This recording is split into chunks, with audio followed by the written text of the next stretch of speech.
السلام عليكم ورحمة الله تعالى وبركاته. متابعينا الكرام، متابع قناة عالم الأسعار، يا رب تكونوا بخير وبصحة جيدة. ما تنسوش تشتركوا في القناة وتفعلوا زر الجرس. عاجل وفاة نجم الأهلي كابتن صلاح حسني والد الفنان أحمد صلاح حسني. رحل عن عالمنا منذ قليل نجم النادي الأهلي السابق والمدير التنفيذي ومدير الكرة للفريق صلاح حسني والد الفنان أحمد صلاح حسني. وكشفت الفنانة إيمان العاصي عن وفاته عبر أسطوري حسابها الرسمي على الانستجرام، ونعته قائلا: لا حول ولا قوة إلا بالله، انتقل إلى رحمة الله والد أخي وزميلي أحمد صلاح حسني. الله يصبرك يا أحمد يا رب ويرحم والدك. ومن المتوقع أن يتم الكشف عن موعد الجنازة والعزاء خلال الساعات القليلة المقبلة. ونتابع. رئيس شعبة الأدوية يطالب بزيادة أسعار الدواء ب50% لمواجهة التحديات. أكد الدكتور علي عوف رئيس شعبة الدواء أن الزيادة التي حدثت في أسعار الأدوية خلال بلغت حاليا 25 إلى 30%، وشملت نحو 400 صنف دوائي فقط.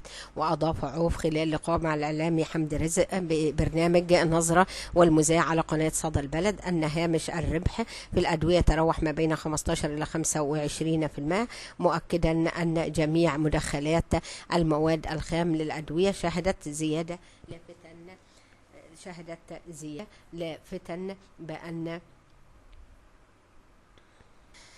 لافتا إلى أن الشعبة تطالب بزيادة 50% بسبب ارتفاع الدولار، وهذا يعد الرقم الأدنى في الزيادة. وأوضح أن الصناعة هي صمام الأمان للدولة، كما أن التحديات لابد أن يتغلب عليها، ولا نريد تخارج أي شركات كبرى من سوق صناعة الأدوية. وأكمل أن الأدوية التقليدية لن يكون هناك تركيز عليها، والاتجاه حاليا للصناعة الأدوية المتطورة الحديثة، منوها إلى أن الصناعة تواجه العديد من الأعباء سواء خاصة الاضطرابات السياسية الإقليمية. وأشار علي عوف إلى أن تطوير المصانع يحتاج إلى مليارات الجنيهات، ويجب على الدولة توفير الدواء من خلال توطين هذه الصناعات، مشددا على أهمية عدم تشويه صورة الدواء المحلية التي يجب توظيفها. ومتوسط عدد العاملين في سوق الدواء يصل إلى أكثر من 500 ألف مليون مواطن. ونتابع.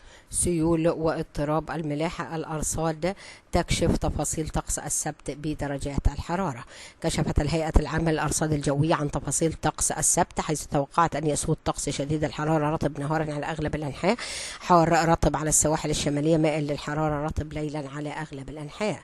كما توقعت فرص سقوط أمطار متوسطة تكون رعدية أحيانا، قد تصل لحد السيول على مناطق من حلايب وشلاتين، رأس بنياس، مرسى علم، الوادي الجديد، الدخل، الوادي الجديد. على مناطق مرسى علم، الوادي الجديد، الدخلة، يصاحب ذلك نشاط للرياح المثيرة للرمال والأتربة على بعض المناطق.